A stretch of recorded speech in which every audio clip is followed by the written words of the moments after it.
1968, Good Hart, Michigan. The well-to-do and wealthy Robison family from a suburb of Detroit are found murdered in their summer cottage on Lake Michigan. All 6 of them. Who would want this entire family dead? And why, some 55 years later, are there still questions looming over this crime? This is the story of the Robison family, the Good Hart Murders. Hey y'all, I'm Kris Calvert. And I'm her husband, Rob Podorf. Welcome to Hitched to Homicide. For better or worse. Till death do us part.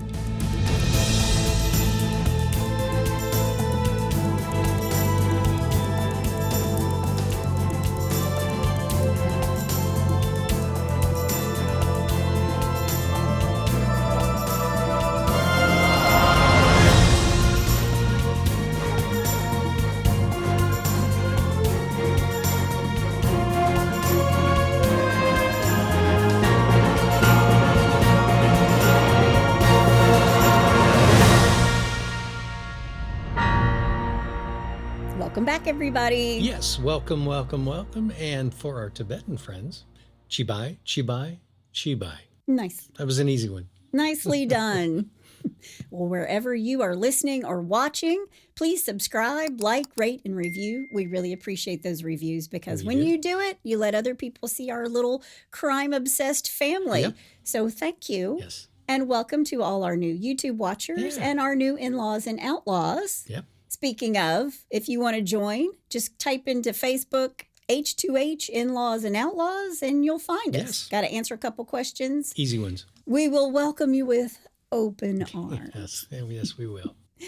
Well, spring has sprung where we are in Kentucky. Yep. Hopefully for you too, wherever you're listening. Yes. It's getting warm, and that makes me think of summer and cookouts and pool time and T-shirts oceans and flip-flops. and vacation. Exactly. Yeah. Exactly. We're going to talk about a family's vacation from hell. Uh-oh. You know, people will come back from vacation and be like, oh, it was great. Or they come back and they're like, oh, it was the vacation from hell. Yeah, I need a vacation to recover from my vacation. From your vacation?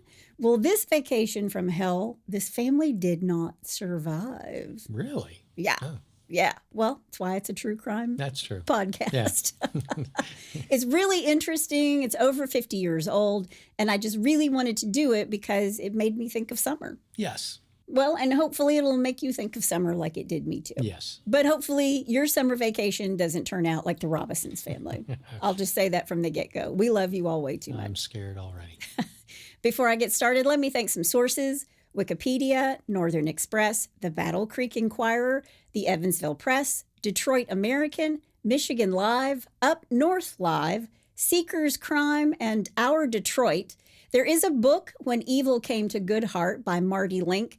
I didn't read it, but it does seem to be the quintessential source because she's even updated it since she wrote it. I will put a link to the book and all the other sources in the show notes. All right. You ready? I am. All right, let's do it. The Robison family was kind of ideal.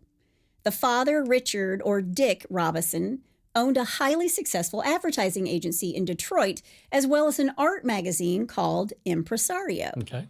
The family lived on Dolores Avenue in Lathrop Village, which is a small area of Southfield, Michigan, and it's just about 16 miles from the city of Detroit. All right. Their 3-bedroom ranch was new when they bought it for $29,500. Wow.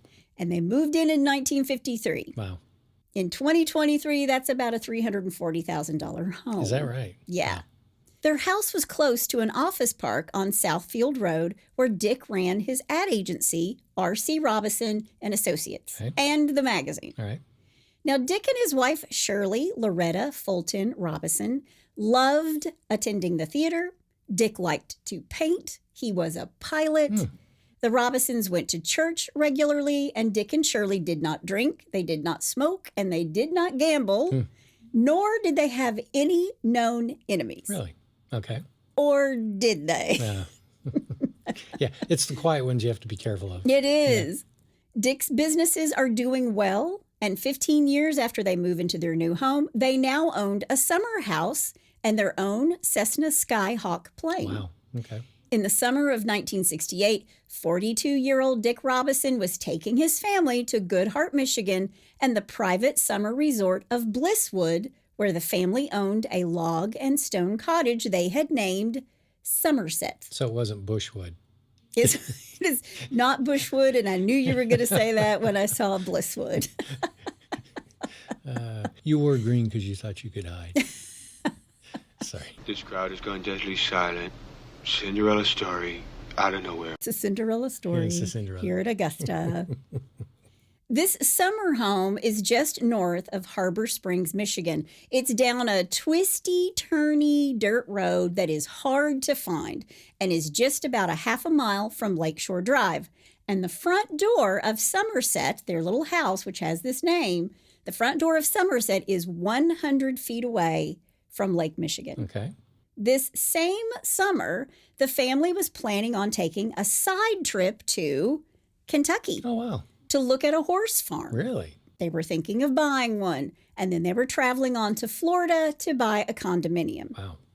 And the project Dick was gathering investors for, well, a man named Mr. Roberts was supposed to fly into Pellston, Michigan on his private Learjet to spend some time with the family and talk business with Dick. Okay.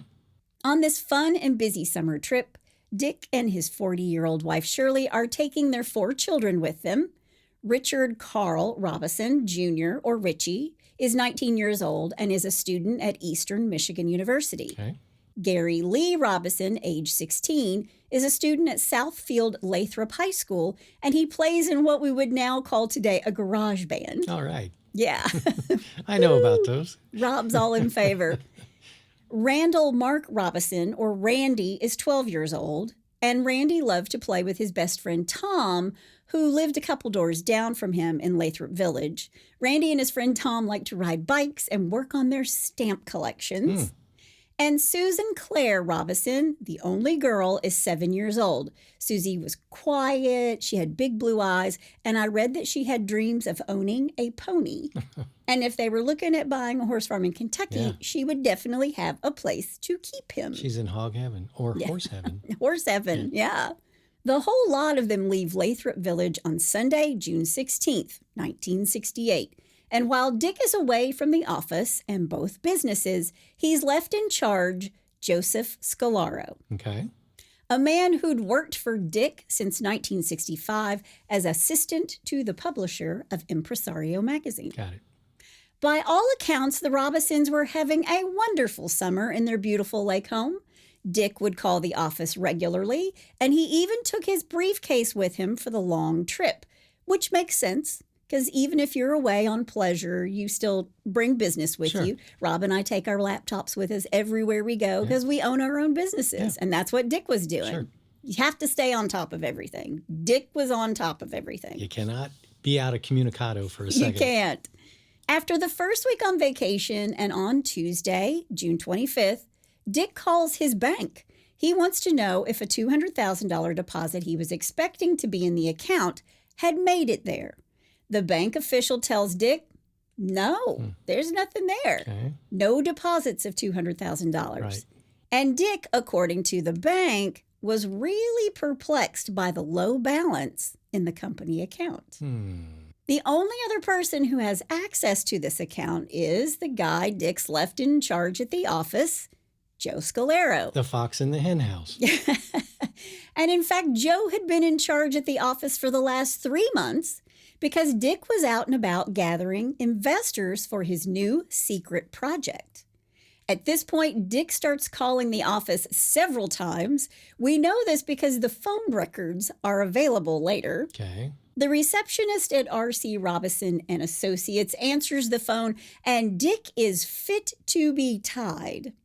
After he has a discussion with Joe, Joe walks out of the office at 10:30 that morning and does not return that day. Okay. After Dick's heated conversation with his office, he goes to visit Chauncey Bliss, the caretaker of their cabin and the areas around Blisswood. He actually goes by the name Monty. Okay. And Dick wanted to pay his respects because Monty's son had recently died in a motorcycle accident. And Dick left $20 for flowers for the son and then went to see Monty's parents to give his condolences. Seems like Dick's a good guy, Yeah, right? Yeah. That afternoon, back at Somerset, The family is gathered in the cottage, and around 4 p.m. on June 25th, the family was getting ready for their trip the next day to Florida via private plane. Russell Figg, a man who was the gardener of the Blisswood complex of homes, is trimming trees just outside Somerset. Okay. And when Russell finished working around 4 o'clock in the afternoon, Dick paid him for his work. And Russell saw Richie and Gary, the 2 older sons, but not Shirley, Susie, or Randy. And later, Russell is going to say that he felt like something was, quote, off, end quote. Okay.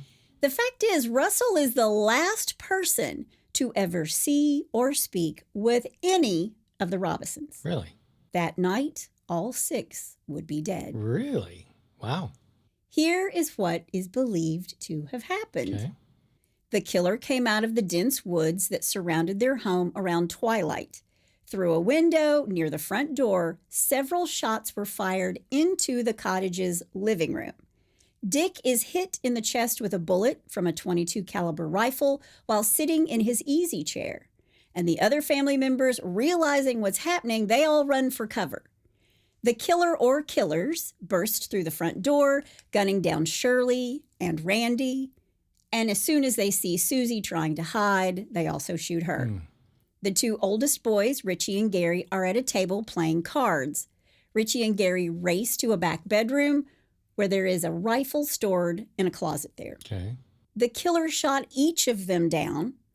The killer then returned to little Susie, striking her in the head with a claw hammer. Richard and Shirley are both bludgeoned with the hammer as well. Then the killer shot every single one of them in the head, point blank. Wow. Now, you'd think that all that gunfire would alert somebody, right? Right. Well, the nearest cabin was 100 yards away, Yeah. and that family wasn't even home. Yeah, I was going to say, if they're in a cabin out in the... Yeah, in the middle of nowhere. Sure. Yeah. I mean, they were going there for seclusion. Right. A couple who lived a quarter of a mile away heard gunshots and the shouts of 2 men and a woman. They don't investigate because they think somebody's shooting seagulls. Right. And not to mention, it's still light outside. I mean, summer nights, late June, early July, it's still light at 9:30 in the evening. Yeah, sure. The killer throws a blanket over Shirley after her dress is lifted and her underwear is cut on one hip and pulled down around her ankles.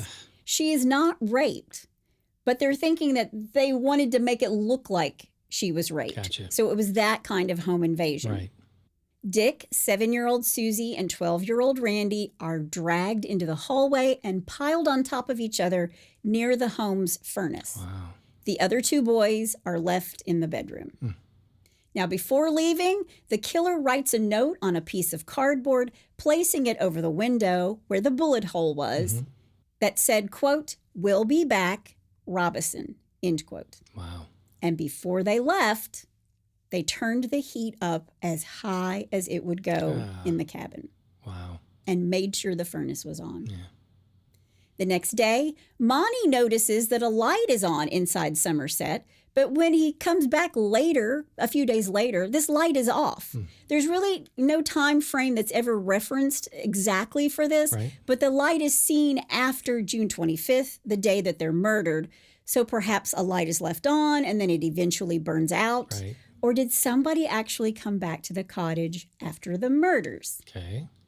For the following 27 days, the bodies of the entire Robison family basically rotted in the heat of the cottage.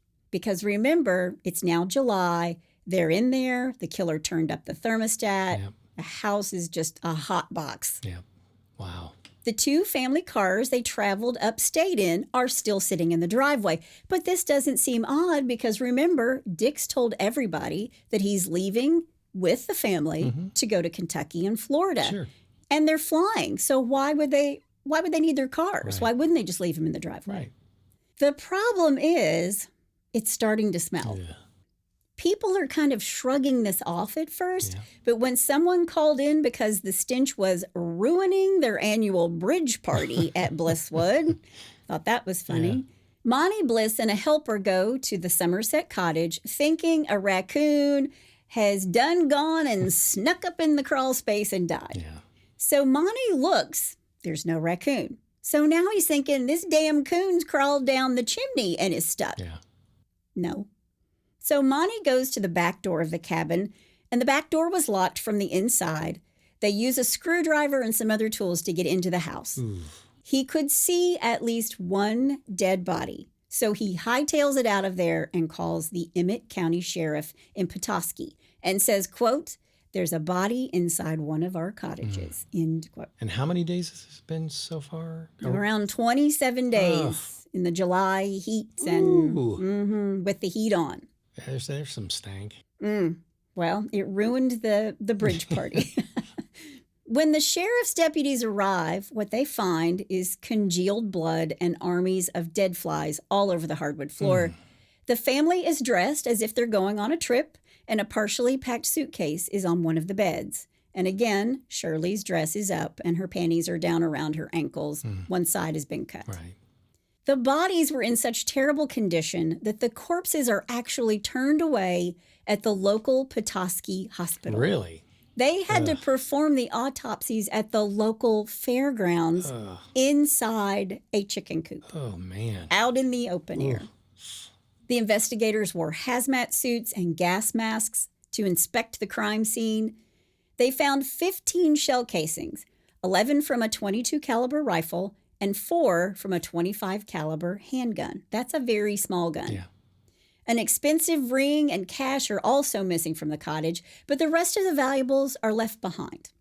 There is one bloody footprint on the hardwood floor. So authorities believe there's a wild killer on the loose in the sleepy little vacation spot on Lake Michigan called Good Hart. Okay. There's not a lot of evidence for the police to work with. After the killer beats in people's heads, the hammer is discarded at the scene, but any chance of lifting a fingerprint is lost when a policeman holds it up using a handkerchief and ruins the prints. Why is there always a Keystone Cop in all of these? And get this, he was displaying it for the press. Yeah, of course he was. Dude. Oh, my. Oh, his 5 seconds of fame was really a bad move. And that ended his 5 seconds of police Yeah, work. it might have ended his Yeah, career. exactly. Duh. The most evidence is gleaned from the discarded shell casings, and the brand of ammo that was used was a rare finish type called Seiko. Okay. There were finger and palm prints taken at the cabin and on the property, and none of them really matched the family, but that could have happened at any point. Sure. There were more than one set of fingerprints on the property, which makes sense because there were friends in and out of their cottage over and over again. Yeah. And really, none of these people have fingerprints on file because it's the very wealthy and well-to-do. Right. Over the next few weeks, all people of interest in and around Good Hart are questioned, and the police come up with a theory. Quote, "We now believe the killer was familiar with the cabin, that he knew the family, and they knew him," end quote. This according to the county sheriff. Okay. And now the investigation travels 275 miles south to Detroit. Okay. They're thinking that Dick was a high-powered businessman, and the community of Blisswood was a place where people came to vacation, not to commit murder. So it's got to have something to do with Detroit and not us. Right. Today, Blisswood is a lodge and 3 cabins that you can rent out. You can rent out the whole kit and caboodle, Really? and it sleeps 23 people. I'll put a link to it in the show notes. The history of this place is pretty remarkable. It was deeded to the Bliss family in lieu of payment for Civil War service in the 1860s. Wow. Okay. And in the mid-1800s, Blisswood was primarily a strawberry and apple farm. Really? Okay. The early 1900s found the Bliss family transitioning from farming to building, and a sawmill was built on the property, and construction of stone and log homes began, just like the one the Robisons had. Yeah. Okay. The original lodge was built in 1929. Wow. And I thought, gosh, that's really a long time. But then they're there in the 60s, and it's like, yeah, that's 40 years. Yeah. Yeah, that's, well, I'm old now, so that doesn't seem like very long ago. Isn't it amazing? The older you get, the less time seems to be. Yeah. It flies by. But Good Hart is a lovely area, so the police are thinking there's no killer here. We got to punt this down to Detroit, to the big city.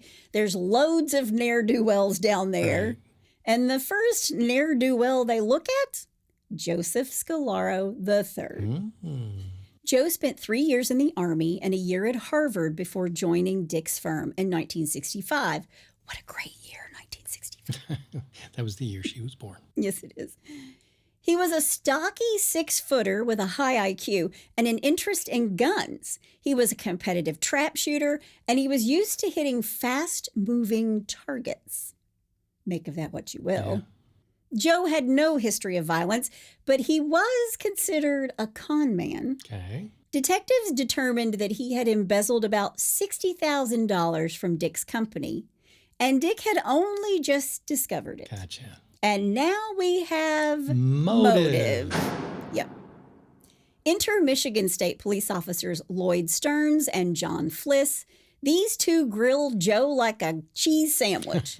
They want to know his whereabouts on the 25th of June because remember, the receptionist at the ad agency said that after Dick and Joe had a fight, he leaves at 10:30 and he does not return. Right. Looks bad. Yep. Joe's story is that he went to the Peerless Delta Faucet Plumbing Convention at Cobo Hall until around 5 p.m. Okay. Joe says he attended all 3 days of the convention. Then he had a drink at the Salamander Bar in the Hotel Pontchartrain before doing a little bit of shopping and then driving home in a rainstorm. But first he stopped at the Robison home because it had been raining really hard and he thought there might be a leak at Dick's house.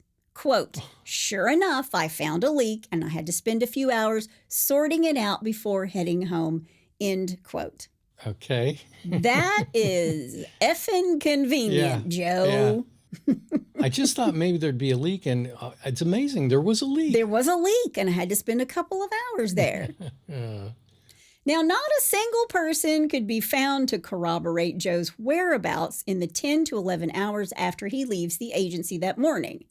One guy at the plumbing convention said that, yes, he'd spent a lot of time talking to Joe, but it wasn't on that Tuesday, that rainy Tuesday, because the day he was talking to him, the sun was shining.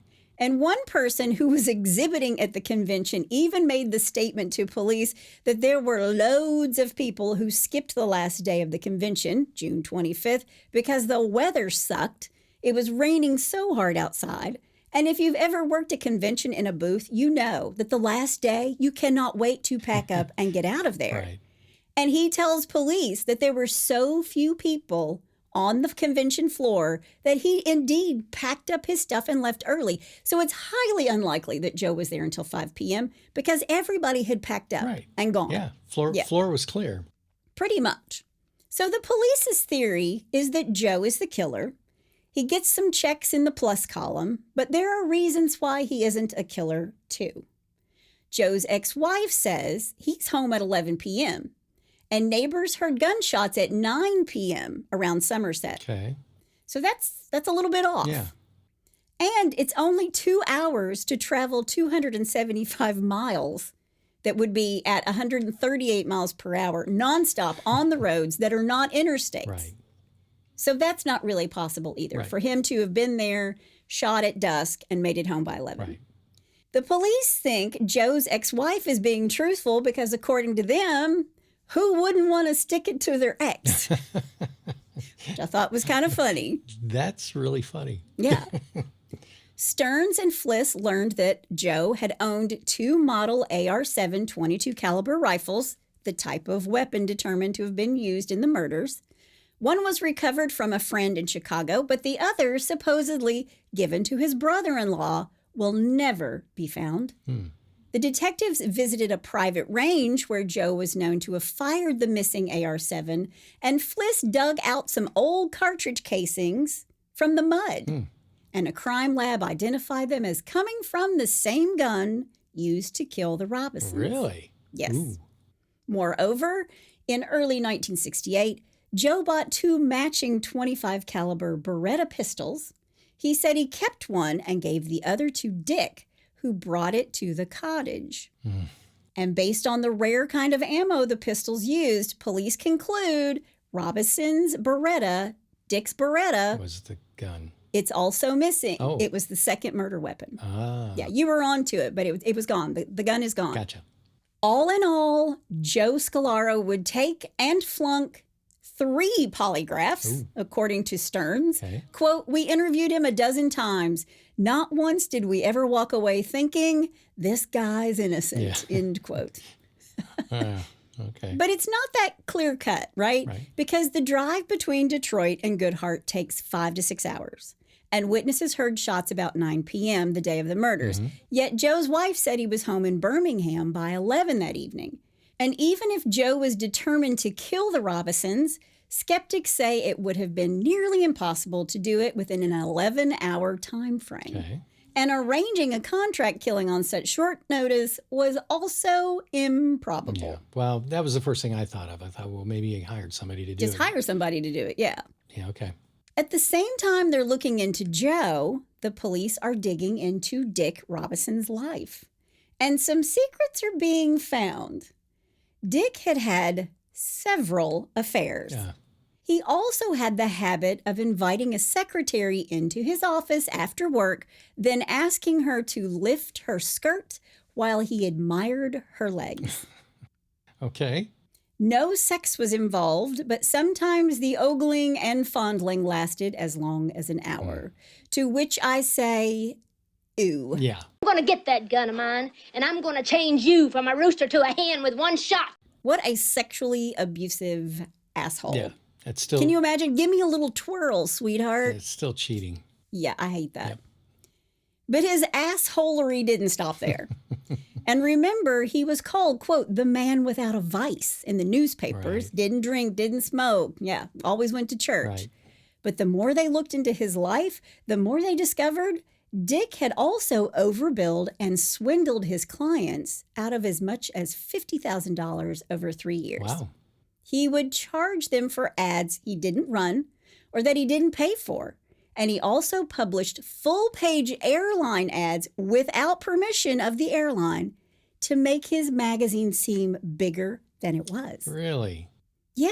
Yeah, it kind of reminds me of Will Ferrell in Semi-Pro when the guy throws the full court basketball and makes it. Yes. He just won a giant check that says $10,000. And Will Ferrell freaks out, because he doesn't really have the money. He's like faking the beer company. Yeah, the beer people are going to pay Yeah, it. and he goes, you just won a big check that says $10,000.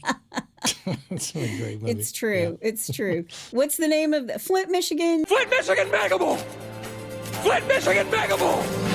Go ahead. Flint, Michigan Mega Bowl. Flint, Michigan Mega Bowl. What a great movie. It is.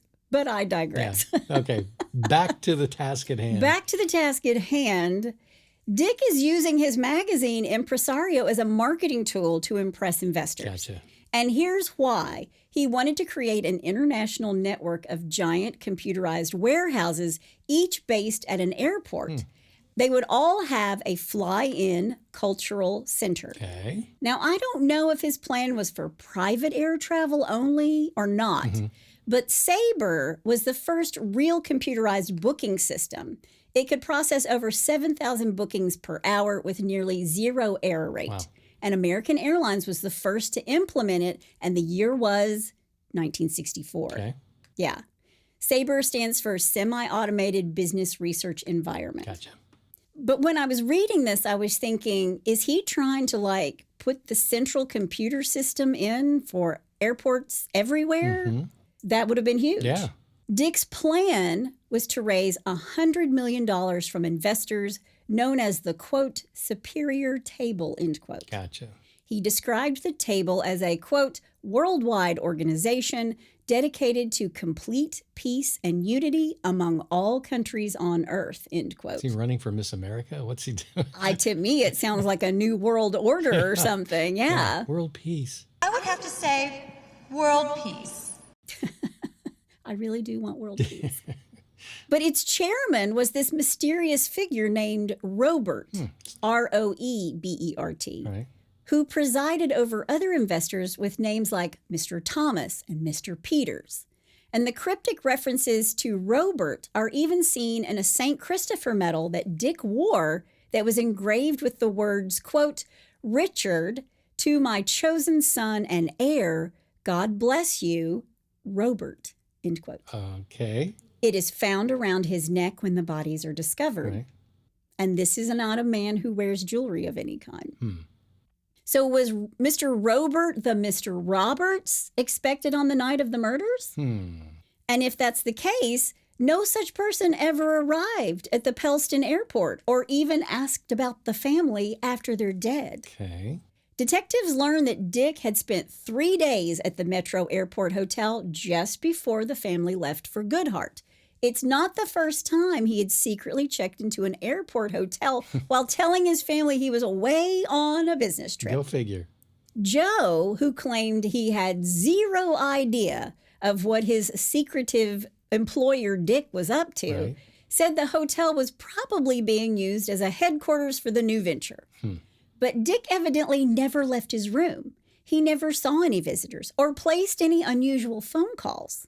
So what, if anything, did these clandestine activities have to do with the murders? Right.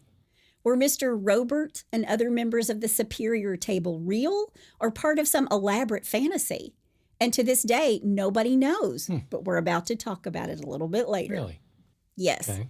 Detectives Stern and Fliss also interview Harry Ford. He's the vice president of sales for the Masco Corporation, which included Dick's biggest client, Delta Faucet. Okay. And it's thought that Dick and Joe were overcharging and mishandling this client money, but they're doing it with the help of Harry, their insider. Oh, wow. And when Harry is interviewed, he tells police that Dick had always been honest when it came to billing the company, and even if occasional errors occurred, they were always corrected. But they have the forensic accounting records that proves that they were overcharged, that Delta Faucet was overcharged. So now they think Harry's in on the whole thing too. Okay. And police want Harry to take a polygraph test to prove he wasn't in on anything nefarious like a murder, Right. let alone the swindling embezzlement stuff. Right. Did he do it? Harry sends them a letter saying that both his doctor and his attorney advised him against taking a polygraph, which just makes him even more suspicious. Harry. Take the polygraph.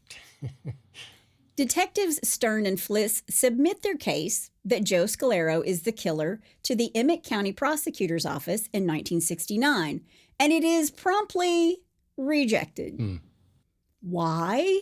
Well, the murder weapon had never been found. There was no physical evidence that could put Joe at the scene of the crime. But many thought, even if they could prove that Joe was the killer, that Emmett County didn't want or couldn't afford to pay for a trial that would surely be sensational. This is supposed to be this little oasis where wealthy people come to relax. Sure.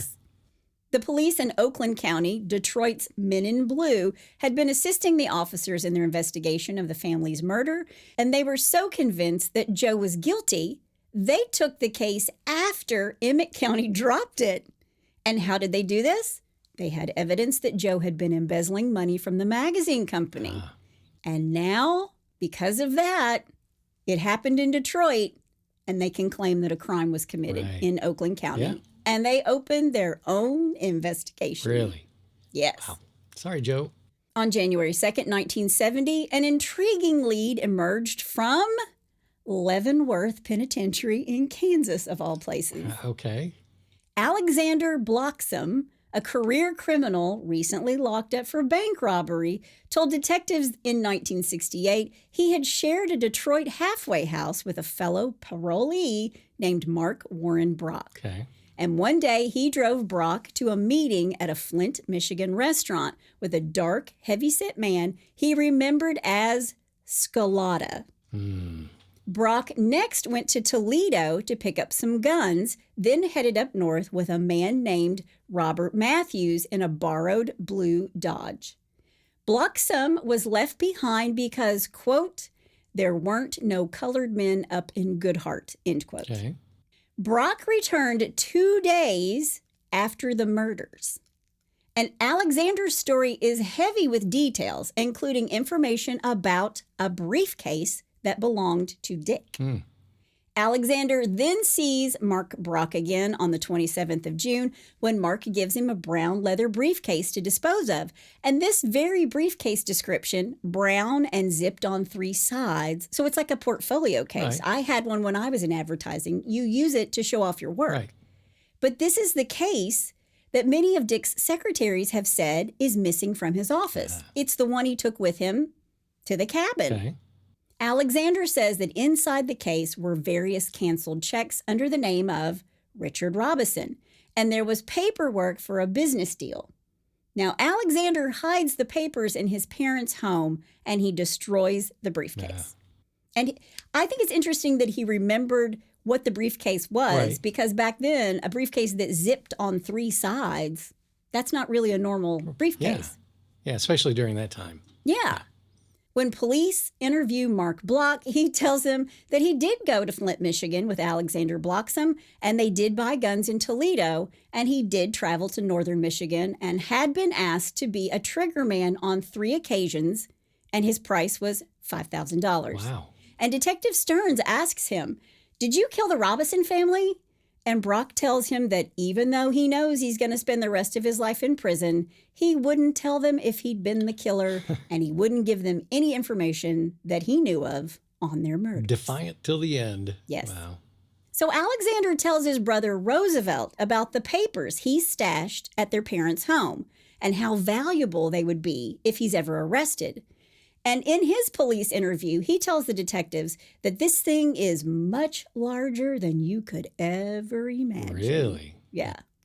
Later in 1970, Roosevelt Bloxam, Alexander's brother, is murdered, and Alexander thinks it's because he was in possession of the papers he had taken from the briefcase. Oh. Yeah, the one that Mark asked him to get rid of. This thing keeps getting deeper and deeper. It does. Yeah. These documents will never be found. Okay. Alexander Bloxam took what he called a, quote, liar's test, end quote, and he promptly flunked it. Failed. Yeah. Inconsistencies in his story, coupled with the lack of further cooperation from Brock and Matthews, caused this once promising lead to dry up. However, Link says Matthews did volunteer that, quote, Brock was ruthless enough to kill the family and Bloxam was too dumb to make up such a story, end quote. So how do you really feel? Yeah, we got one guy who's capable and another guy who's not. Yeah. That's what they're saying. But they did comb through all of Dick's personal effects at home and in his home office. And although there were names, they were pretty stumped by a lot of it. And the leads kind of went nowhere. Okay. But there were also documents with strange symbols believed at that time to be Rosicrucian, meaning he was a member of a secretive society devoted to the study of metaphysical, mystical, and alchemical lore. Really? An anonymous pamphlet of 1614 about a mythical 15th century knight named Christian Rosicrucian is said to have launched the whole movement. You're making all this up. I am not. And one of the documents they find says, quote, the above shows the chain of power as decided by Mr. Robert, chairman and director of the Superior Table. Wow. And what year was this?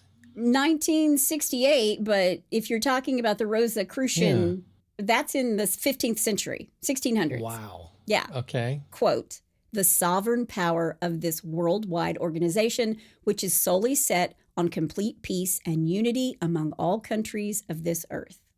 Each of the above-mentioned directors will receive a complete organizational breakdown from computer headquarters. If you have any questions, please direct them through the proper channels. Thank you, Sylvia, Secretary to Mr. Robert. Okay, I'm trying to make heads and tails of this. Yeah, so is he a part of this weird group of businessmen that are trying to have world domination? Or was he plucking people from this group that to get his investors? He's looking for $100 million. Yeah. So what are these guys really up to, right? Yep. It's really weird, but it's also a dead end. Yeah. The circumstantial evidence all pointed to Joe. And in 1973, prosecutor Brooks Patterson was this close to charging Joe Scolaro with conspiracy to commit murder. But someone tipped off Joe's mom, and she told Joe, tipped off his mama, they're coming for you. That's what she says. Son, they're a-coming for you. That's what my grandmother would have said. Joe had bought Dick's business after his murder, and he'd run it into the ground. The creditors were after him as much as the detectives were. His mom had become his unpaid secretary. Yeah. On the afternoon of March 8th, 1973, 2 men entered Scolaro's office looking to collect a $730 debt. They discovered Scolaro in his chair, a bullet from his Beretta having sped through his brain before shattering a framed glass picture on the wall. Wow. On his desk was a suicide note. Really? Yep. Great. Are you ready for this suicide note? Okay, go for it. Quote, "Mother, where do I start? I am a liar, cheat, phony. Any check that any of the people have with your signature isn't any good because I forged your name to get it off my back. I know I'm sick, but seeking help isn't going to help the people I've hurt," end quote. And he added a postscript, quote, "I had nothing to do with the Robisons. I'm a cheat, but I am not a murderer," end quote. Wow. But it's interesting because some point to Joe's note as proof that he did not commit the murders. Okay. And others believe he carried his lies to his grave. Because when questioned about the note, Detective Stern says, quote, "Remember practically the first words in his suicide note were, 'I am a liar.'" Yeah. In other words, from this point on, don't believe anything I've written. This may be totally off track. Are they sure that he wrote that note? I think they're pretty sure he wrote the note. Okay. Yeah. I think they're pretty sure. So you're thinking that maybe somebody else came in, wrote the note, and killed him. Yeah, who knows? I mean, Well, they do know he's very, very far in debt. There's tons of creditors are Right. after him. He can't afford to pay anybody. That's why his mom's answered his phone and being a secretary. sure. Okay. Yeah. All right. Joe is 38 years old and leaves behind a wife and 2 young sons, none of who knew what to believe. Wow. There were other suspects and scenarios that authorities looked at. So I don't want you to think it's just this. Okay. One of Dick's ex-secretaries later married a rich and powerful manufacturing tycoon with rumored ties to organized crime in Cleveland. Okay. About the time of the murders, the woman had had a miscarriage, and there were whispers that the baby was Dick's and not her 70-year-old husband's. I like snow peas and And talking soup, and not we like talking. We could talk and not talk. We could not talk or talk forever. Sorry, go ahead. Also, one of the families of one of the companies that Dick swindled was thought to be associated with the mob as well. Gotcha. So we got mob, we got Rosicrucian, We've got intrigue. partners. Yeah. In February of 1974, just a year after Joe's suicide, a stolen car taken from Toledo in 1966. Mm-hmm. It's 1974 and they find a stolen car from 1966. Yeah. Who's working the stolen car division? Cold case. I mean, seriously. It shows up abandoned on the side of a road in Plymouth Township, just west of Detroit. Police search the car, and in the glove box, there's a luggage tag that read, "Shirley Robison, 1879 Dolores, Lathrop Village, Michigan." Really? Yes. Wow. But after tracking down the people who had owned this car, they thought it was just another dead end. But why is a dead woman's luggage tag in your glove compartment? Yeah, how can that be a dead end? And finally, Martin Fulton, the brother of Dick's wife, Shirley. He had no obvious motive in June and July of 1968, but he is the only person who is seen at Somerset Cottage after they think the Robisons were already murdered. A red Volkswagen is seen at the cottage on the 4th of July, 9 days after the murders, but before they'd been discovered. And this same red car is seen back at the cottage a few days after the bodies are found. Uh-oh. And the police begin their investigation. The car is traced to Martin Fulton. It's a red Opel sports car and not a Volkswagen Beetle. But these two cars do look similar. Okay. And the witness still said, that's the same car. Right. And he's there, after everybody's dead, asking police if he could come by and pick up a canoe. A canoe? Okay. And they said, yeah, Okay. come by and pick up the canoe. Yeah. So what was he really doing? Yeah. And even though Marvin says he had nothing to do with Dick's businesses, he is listed as a director with the Michigan Securities Commission. So when you incorporate, you have to list all the officers. Sure. The brother-in-law was listed. And they knew he had had dinner with Dick and Harry Ford from the faucet company of Delta Faucet. So what's all that about? Right. If he has no interest in the business, what is that all Right. about? In the old police documents, you can clearly see that Marvin owned both a 25 caliber and a 22 caliber gun, and the police find that the shell casings left at the scene match the ballistics of the weapons owned by Marvin, but lots of his statement is redacted. So when they interview him, there's tons of stuff you just can't even read it, even today, 55 years later. Really? It's all redacted. Why? I don't know. Oh. Yeah, but in the old documents, you can see Marvin owned a 25 and a 22. Wow. And police find that the shell casings left at the scene match the ballistics of the weapons owned by Marvin as well. With these redactions, I mean, who are they trying to cover for? But it's lots of redaction. I don't know. Oh. It's the new world order. They came in and it's the Illuminati. Yeah, I was about ready to say, you chose wisely, my son. Yeah, exactly. So if Joe was the strong suspect because of his guns, why didn't they investigate Marvin and his guns? And at one point, police even thought the gardener, Monty Bliss, was a killer because he had a quick temper and he claimed that the Indian grounds that the cottages were built on were cursed land. Really? And he'd also lost his own son to a motorcycle accident just days before the Robisons were found. So people think maybe that just tipped him over the edge. His son's death tipped him over the edge. And he's often spotted around the cottages in the middle of the night talking to his dead son.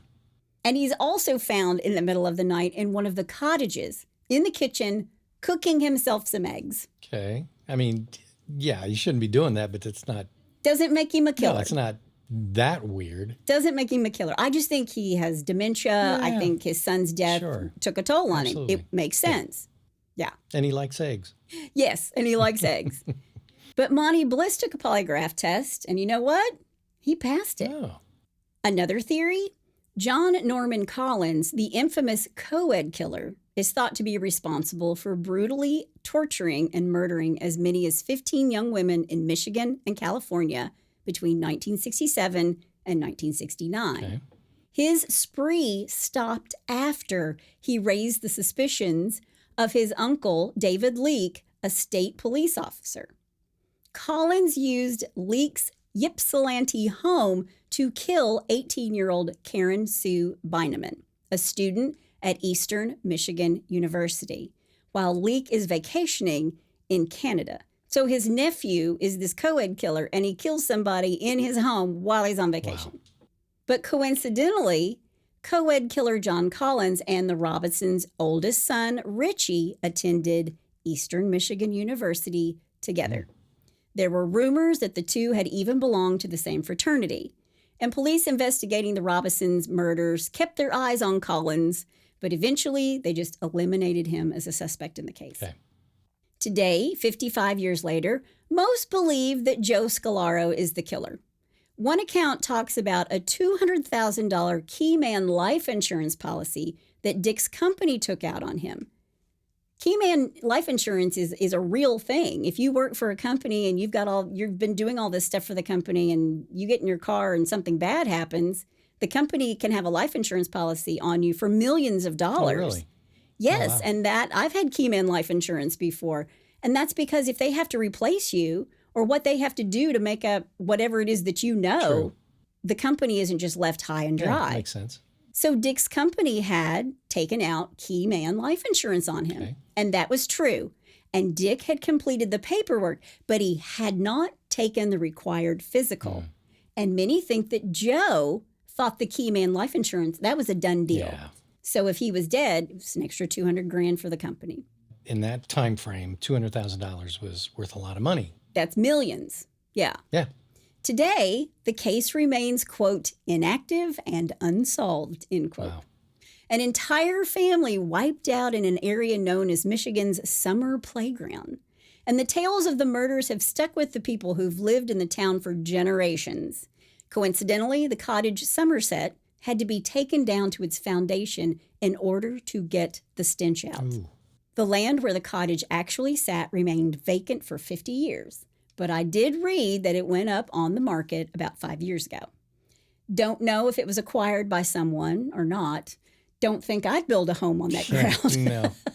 Monty's already said it's haunted by Indians, and now a whole family's been killed there. Yeah, exactly. Wow. So who was the killer? And what was the motive? And how does it all fit together? 55 years later, we basically don't know any more than they did in 1968. Yeah. Very interesting, very sad. But that is the story of the Robison family and the Good Hart Murders. And that's all I have to say about that. Wow. That's a case right there. It's a nice little historical case, right? I think if they do a movie on this, Jack Nicholson and Leonardo DiCaprio should be doing this one. I think it'd be perfect. Who plays what? Jack is Dick? Yeah. Yeah, and Leonardo is Joe? Who knows? It just seemed like a good couple. I seriously think, they got together 50 years later, on the 50th anniversary, I believe it was, maybe it was 40th. They got together all the men who were still alive, who worked on this case. Mm-hmm. They all got together and they chatted about it. And the one thing that came out was they all just thought it was Joe. That it wasn't any, hocus pocus. It wasn't some secret society. It was just Joe. And that if his ex-wife lied about what time he came back, it could easily be Joe. Yeah, easily be Joe. Well, there you go. I know. Another unsolved case.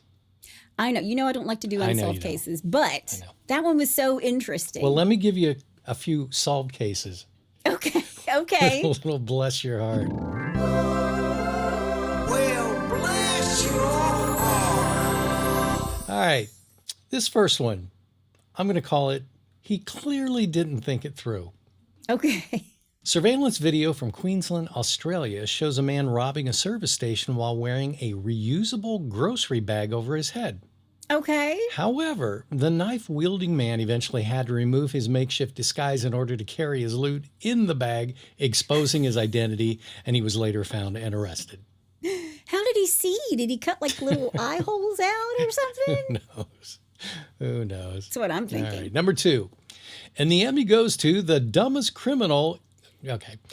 Columbus, Ohio. Police say a quick-thinking bank teller in Ohio convinced a suspected robber to hand over his own license. Oh. Yeah. Authorities say a man walked into a Huntington bank in Columbus on June 4th and gave a teller a note saying he was armed and demanding money. The teller gave the man a stack of cash, but then he demanded more money from the electronic cash recycle machine in the bank's lobby. Okay. Yeah, this is where it gets good. Police say the teller told the man the machine needed a driver's license to dispense cash, so the man handed over his license. The license led the police to a 51-year-old man who was arrested June 15th and charged with aggravated robbery and threatened with a deadly weapon. There you go. So wait a second. There's a place where you recycle money? Is that what you said? Well, I think they're calling it recycle money, but it's an ATM. Oh, okay. Yeah. Because they do take money out of circulation, so I didn't know what that meant. That. Okay. Who knows? Okay. No. You didn't know that? No. You didn't know that they took money out of circulation? No, I'm an idiot. Okay, next one. Just a random question. It's important to be prepared, especially if you're going to rob a store. It is possible to be too prepared, though, which is exactly what happened to Daniel Glenn, who unexplainably decided to call ahead to ask the store how much cash was in the register. How much you got? Because I'm coming to rob you. Imagine how that conversation went, right? Yeah. Hello, I'd like to place a takeout order for all the money, and I'd like to get some fries with that. Yeah. Confused and slightly alarmed, the store owner immediately called the police, who arrested Glenn on his way to the store. Bless his heart. Yeah, exactly. Bless his heart. He did what? You might not be familiar with Salinas, California, but it's the hometown of a few famous folks.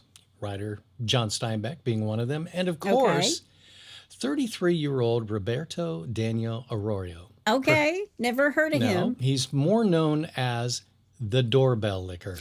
Ooh. Yeah. Sylvia Dungan's decision to install a Ring doorbell camera into her front door yielded a pretty curious home movie starring Arroyo as he licked the doorbell for 3 whole hours. What? 3 hours he licks the doorbell? Yep. Where does he find the time? After the case went viral online, police quickly caught up with him. They pointed out that the clear quality of the footage made him much easier to identify. Yeah. So, a word of advice to would-be doorbell lickers. Ew. Yeah, maybe make sure to check for a camera before going about your licking. I don't think he cared. I think he meant to do that. So there's your bless your hearts. A doorbell licker? That sounds like something somebody calls you in 4th grade, you know? You dirty doorbell licker. You're a butthead. You're a doorbell licker. Well, you're a doorbell licker. Yeah, that's what it sounds like. There you go. Well, if you have a bless your heart or you know somebody's heart who needs blessing, and hopefully you don't know any doorbell lickers.